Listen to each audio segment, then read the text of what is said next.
Appuntamento meteo di sabato 30 maggio, alta pressione in nuovo e temporaneo rinforzo sull'Italia nel fine settimana, tuttavia aria umida nei bassi strati favorirà la comparsa di annuvolamenti sparsi con basso rischio di pioggia.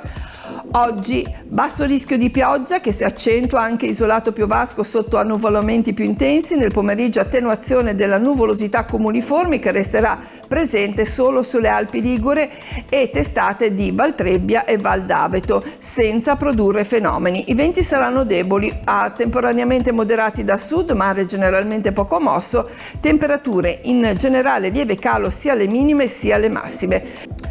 Previsione per domenica 31 maggio, nuvolosità sparsa su tutta la regione anche di tipo basso, più intensa al mattino e dalla sera senza precipitazioni.